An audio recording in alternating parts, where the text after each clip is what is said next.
Assalamualaikum warahmatullahi wabarakatuh. Perkenalkan, saya Cindy Aulia, mahasiswa Permata LPTK dari Universitas Negeri Medan. Video pembelajaran ini dibuat untuk memenuhi tugas mata kuliah Pendidikan Anak Berbakat yang diampu oleh Ibu Dr. Indi Natarjia MPD, Universitas Negeri Jakarta. Nah, dalam video ini kita akan membahas mengenai konsep otak. Jadi, simak sampai akhir ya. Otak merupakan salah satu organ yang paling kompleks dalam tubuh manusia loh. Otak ini tersusun dari sejumlah jaringan pendukung dan miliaran sel saraf yang saling terhubung. Nah, perlu kita ketahui bahwa otak adalah pengendali semua fungsi tubuh. Oleh sebab itu, kita mampu berbicara, berjalan, berpikir, dan memecahkan masalah. Itu semua adalah hasil dari kerja otak.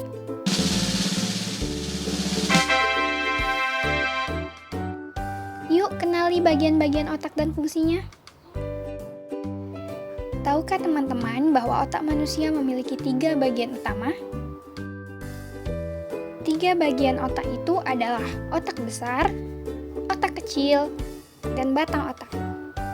Yuk kita bahas satu persatu. Nah, yang akan kita bahas pertama kali adalah otak besar, atau disebut juga dengan cerebrum. Cerebrum merupakan bagian terbesar dari keseluruhan otak. Dalam cerebrum ini dibagi lagi menjadi 2 bagian. Yang pertama adalah otak kanan, dan yang kedua adalah otak kiri. Nah, otak kanan berfungsi untuk mengontrol pergerakan ataupun aktivitas di sisi kiri tubuh kita. Sedangkan otak kiri mengontrol gerakan di sisi kanan tubuh. Nah, jadi keduanya saling bertukar peran ya. Wow! Ada beberapa aktivitas sederhana yang merupakan hasil kerja dari otak kanan. Ketika kita mengedipkan mata kiri, ketika kita menendang bola dengan kaki kiri, ketika membuang sampah menggunakan tangan kiri, itu semua adalah hasil dari kerja otak kanan. Sama seperti otak kanan, ada juga beberapa aktivitas sederhana yang dapat kita amati sebagai hasil kerja dari otak kiri, yaitu ketika kita mengedipkan mata kanan, melangkahkan kaki kanan, dan juga berjabat menggunakan tangan kanan. Mudah dipahami ya teman-teman?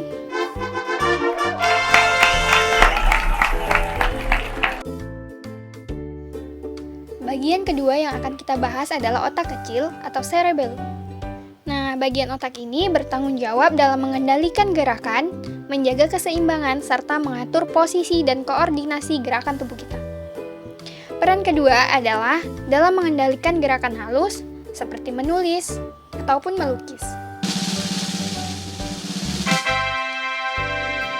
Bagian ketiga yang akan kita bahas adalah batang otak atau brainstem. Perlu teman-teman ketahui bahwa brainstem ini merupakan stasiun pemancar yang menghubungkan antara otak besar ke saraf tulang belakang.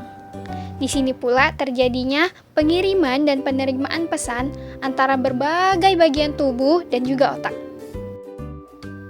Karena menjadi stasiun yang melibatkan berbagai bagian tubuh dan juga otak, brainstem terbagi lagi menjadi 3 struktur utama.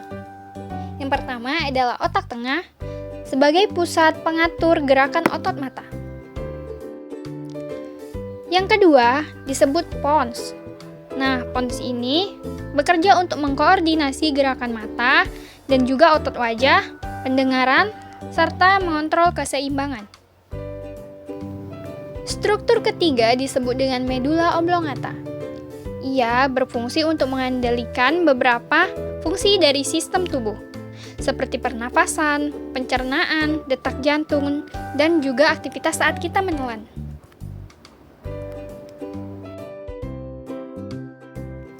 Terima kasih telah menyimak sampai akhir ya teman-teman. Berikut adalah beberapa hal yang wajib kita catat.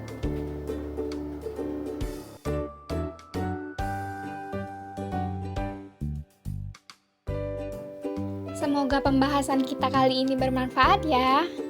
Wassalamualaikum warahmatullahi wabarakatuh.